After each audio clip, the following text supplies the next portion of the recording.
Ladies and gentlemen, thank you for standing by. Welcome to the NCD Alliance webinar. During the presentation, all participants will be in listen-only mode. Should you wish to ask a question during the presentation, please use the chat feature located in the lower left-hand corner of your screen. If you need to reach an operator at any time, please press *0. As a reminder, this conference is being recorded Tuesday, February 14, 2017. I would now like to turn the conference over to Katie Bain, Executive Director of the NCD Alliance. Please go ahead. Good afternoon or good morning everybody, and welcome to the NCD Alliance webinar on Tuesday the 14th of February in 2017.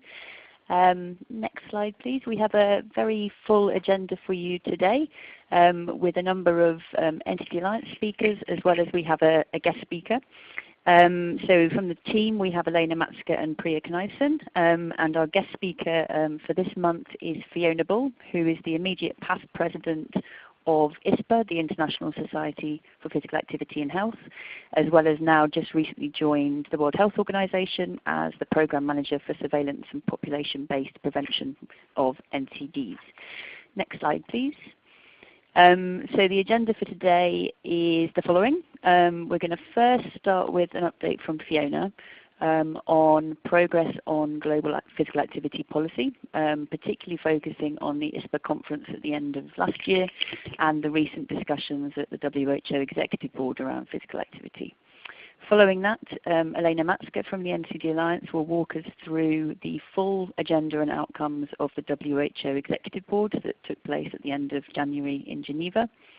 And then following that, we'll have two updates from Priya in terms of UN updates. Number one will be around preparations for the 2018 UN High-Level Meeting on NCDs, the third UN High-Level Meeting that we're going to be focusing on for NCDs, so a big opportunity for advocacy there. And then finally, Priya will walk us through the UN Commission on the Status of Women that's coming up in March, and then give you an update on the UN High-Level Political Forum for Sustainable Development that will be taking place in July in New York, and a big opportunity for reviewing of progress on the SDGs and a big focus on health and obviously NCDs within that. So with no further ado, let me pass over to our guest speaker, Fiona Bull from Switzerland at WHO, to talk us through the physical activity policy updates. Fiona, over to you. Well, thank you very much, and good morning and good evening and everything in between to the listeners who are joining this webinar. It's a great pleasure to have the invitation and be able to accept. Indeed, this is my first presentation in my new position here at WHO. And it's a great pleasure to be able to take up the agenda of physical activity and the ambition to scale up global action to increase physical activity, and to speak to you for the next 8 to 10 minutes on the Bangkok Declaration and a forthcoming agenda that follows the Executive Board that took place here at World Health Organization in January. So I'd like to start at the end, so I get across my main messages. You can return to this slide. But of course, for many listeners on this call, physical activity's place within the NCD agenda is well known, but it is an important starting point, one which we must never forget to emphasize and reinforce. The second main point here is that the Bangkok Declaration, which I'll outline in this presentation, provides a significant platform for promoting and investment in physical activity, as it can link across to 8 of the Sustainable Development Goals, and the Agenda 2030 is really shaping our investment and programs going forward. The third point is that it outlines very usefully for all of those listeners and many of the stakeholders in this field, whether that's government, international donors, national governments, and of course academics and the non-government sector, of what are the barriers to scaling up. And the Bangkok Declaration outlines how we can have a coordinated, collaborative approach to responding. My last point, which I'll speak to, will be about the EB, the Executive Board agenda, which has now presented itself with a proposal and opportunity to develop a global action plan. So with that, the role of physical activity, a cornerstone to preventing non-communicable disease. Within the political declaration, the global action plan at WHO, a set of targets, one of them very specific to reducing physical inactivity by 10% by 2025. And of course the burden that we know, and of course the cost. But let's not forget, though not mentioned on this slide, of course, is the co-benefits and the benefits to mental health, social health, as well as the wider agendas of transport, education, and other community benefits. Moving to the Bangkok Declaration, many on this call, but not all, maybe are already familiar with this. And this is a slide where I'm going to tell you what it is, where it came from, why we did it, and how we did it, all on one slide. But first of all, what is it? It's an agenda-setting advocacy tool setting out global action for physical activity, a collaborative template which we can work from and towards over the next years to come towards reaching the targets. It was developed at the 6th ISPAH Congress. ISPAH is the International Society for Physical Activity and Health, held and hosted in Bangkok in Thailand. It's the Congress consensus statement from a large delegation representing 82 countries, forming a document that can take forward the agenda and position where investment and action should be focused. It's aimed at a wide set of audiences, including governments at all levels, including international agencies, the non-government sector, donors, funders, academics, and all interested parties. Something for everyone, and it speaks to the roles that all can play. How did we develop it? Well, following usual consensus processes, lots of global consultation, online, in person at the Congress, via the booth, via social media, and of course much debate. What did we produce? A much longer document, 12 to 14 pages that got cut to around 8 and then ended up at 4. You can see from this slide nearly every word was scrutinized, starting with the title and went through to the full stop on the last page. But it was scrutinized with great integrity to improve and sharpen the intent of it, the messages and the opportunity it could present to multiple audiences in multiple sectors, health and beyond health. What did we end up with? I've already mentioned a sharp 4-pager, really 3 pages of content. The first page is the preamble, which I've indicated on this slide is about reinforcing and reinforcing the importance of physical activity, somewhat neglected risk factor in the agenda to date, with some disappointing level of progress in terms of changes in levels, but of course policy development and implementation. A reinforcement of the links to many multiple agendas, like the Decade of Nutrition, like the Urban Health Agenda, the New Urban Agenda from Habitat 3, and of course Ending Childhood Obesity, to name just some of those relevant synergies. It then leads into the substantive part where new material, new angles, new arguments are presented, where physical activity and action on increasing levels of physical activity through behavioral change, through population-based approaches, can link to and help achieve the 8 of the SDGs. And you can see a nice graphic there which might be a very useful resource for many on this call, which captures the 8 SDGs which are tied to and related with physical activity actions across the health, of course, number 3, education 4, gender equity 5, inequalities 10, sustainable cities 11, climate change, land use, and equalities. So we've got a lot of opportunities to link with 8 SDGs, and the substance on this page is explaining how does action on physical activity, and I'll come to that. The last page is about the opportunities we have for collaboration, the need we have to increase efforts, increase investments. They're presented partly as barriers, but of course turned to present them as opportunities. Looking at least one of those in more detail, and I've chosen SDG 11 as one of great relevance at the moment, and that is how action to increase physical activity through walking and cycling, investment in the appropriate infrastructure, creating safe, welcoming public open spaces for walking, cycling, recreation, can deliver not only physical activity, but of course help to achieve the other listed SDG targets.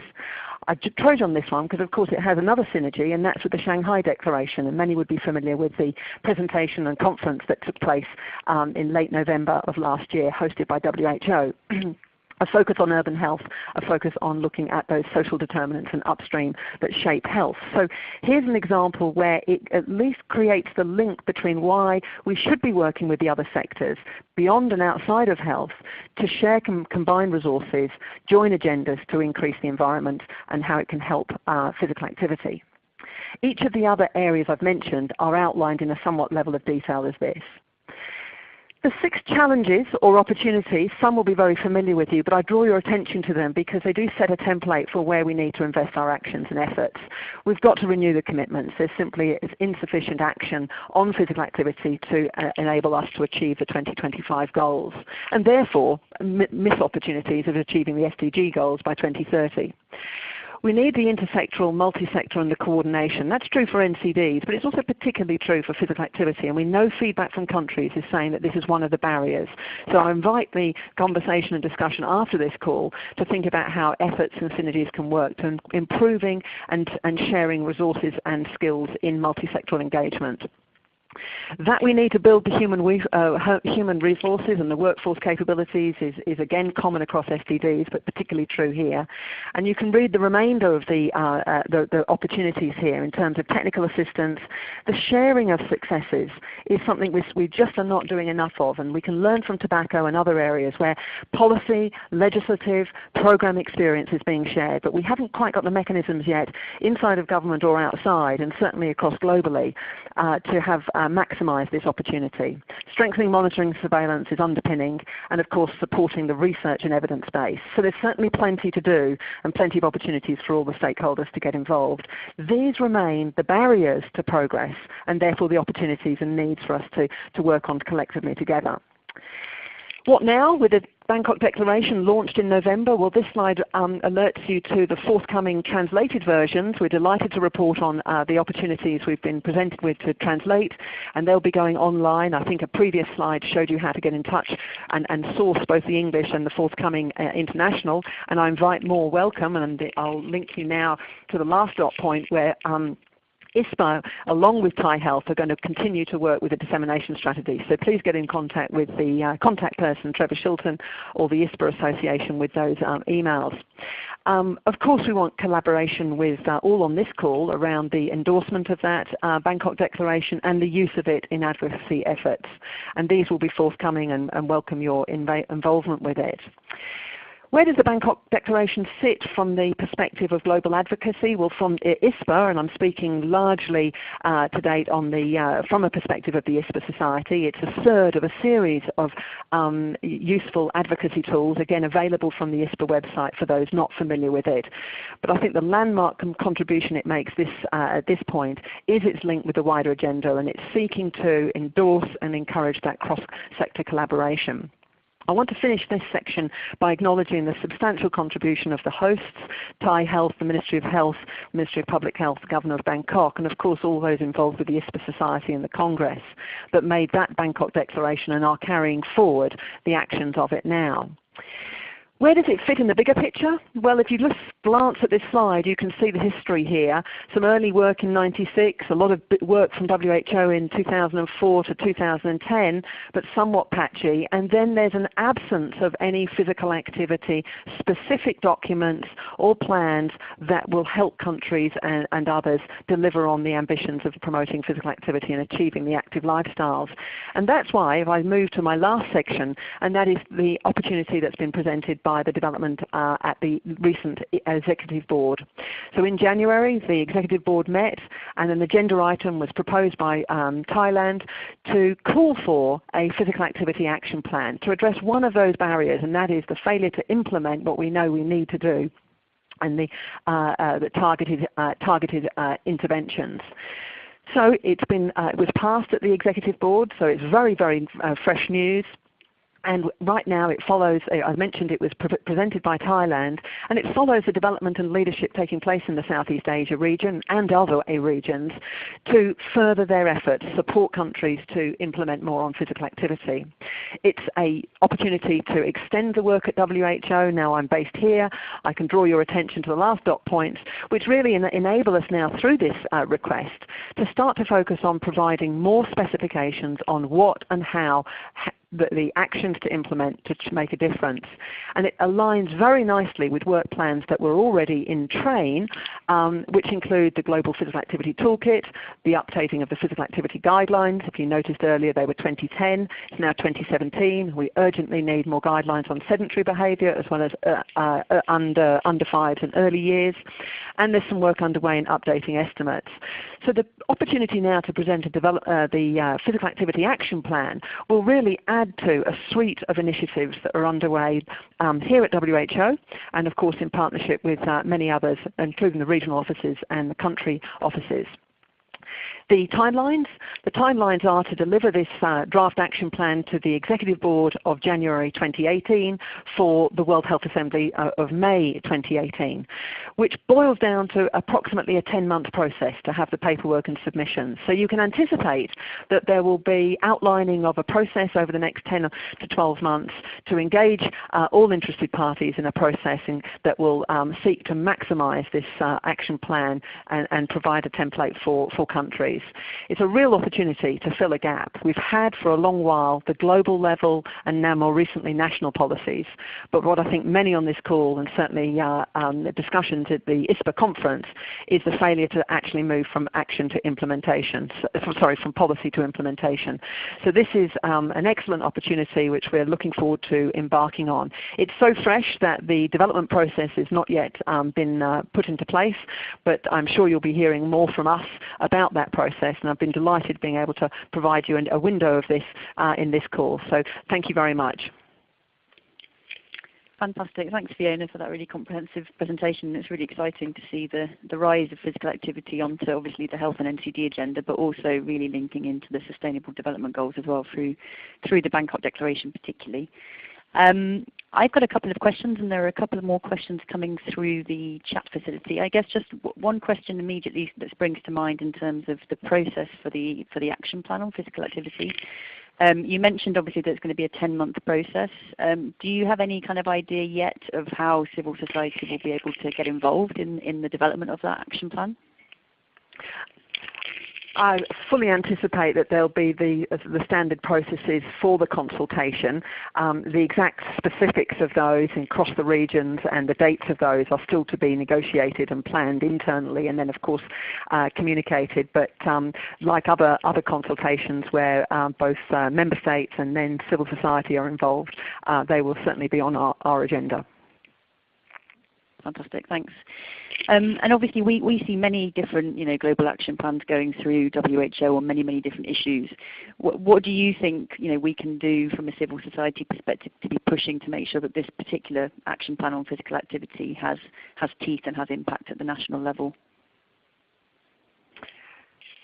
A very good question, one which I think we all need to reflect on.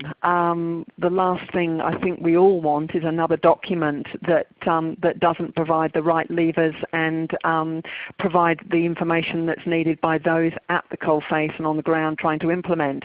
So I think the opportunity here that we're exploring in the very early stage is the synergies between the implementation or action plan and the resources that I just mentioned, which can then fuel and support the development of the human capacities in terms of capabilities and skills to implement, the guidelines which can help develop the recommendations which countries need as underpinning policy, and then of course the actual interventions.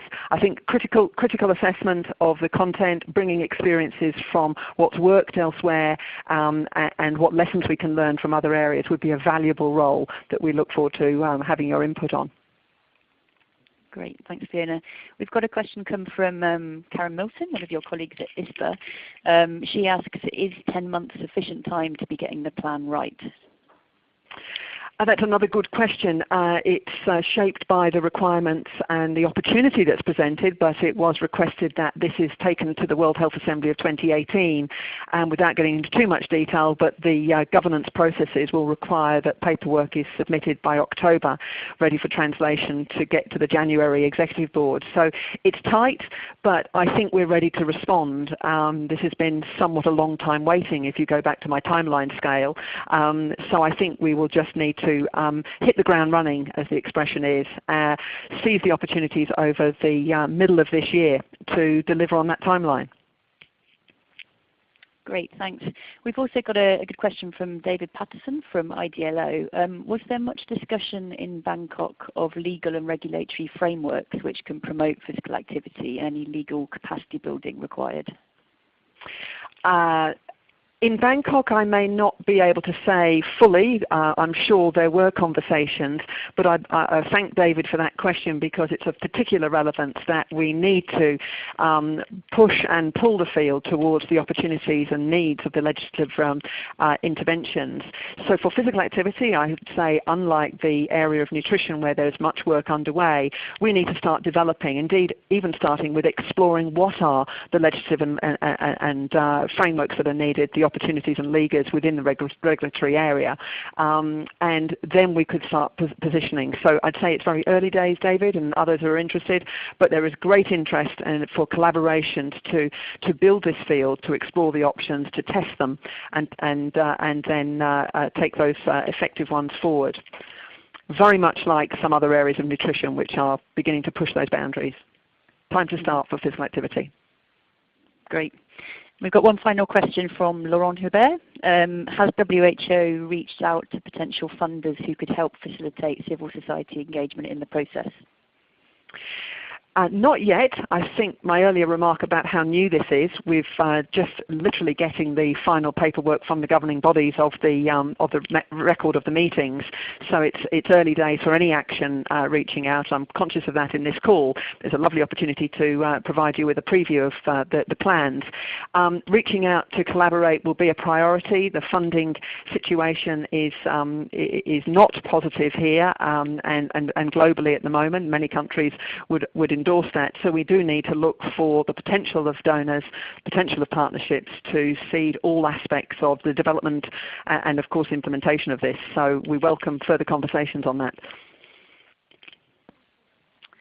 Thanks, Fiona. And then John Klein from NCD Child is asking, will this plan fit into the Sustainable Development Goal accountability, or will it have its own kind of accountability framework towards WHO?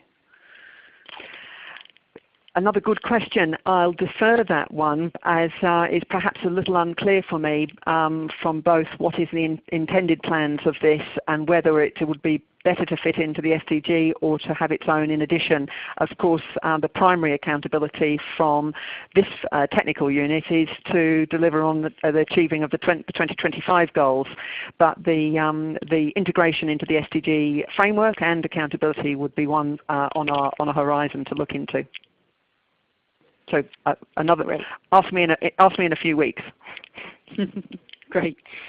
Okay, thanks very much, Fiona. I think we're going to have to move on to the next agenda item, but thanks very much for being with us and presenting on the physical activity side of things.